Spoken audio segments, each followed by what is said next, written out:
Kita tengah solat, tiba-tiba kita bersin. Hacu! Nak sambung yang tu ke nak ulang balik?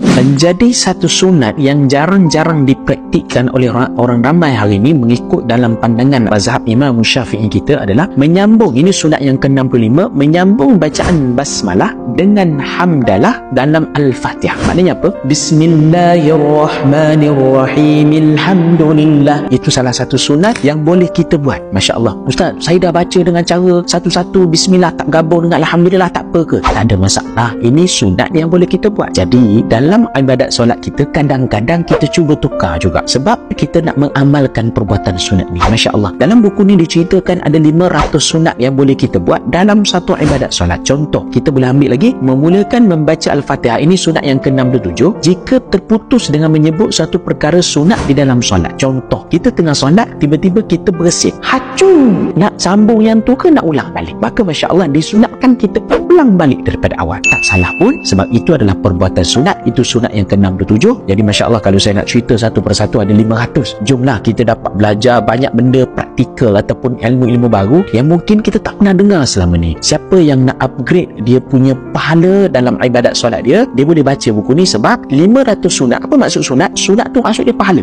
Buat perkara sunat dapat pahala. Jadi dalam satu ibadat solat boleh kumpul hingga 500 pahala. Dapatkan sekarang, insya Allah.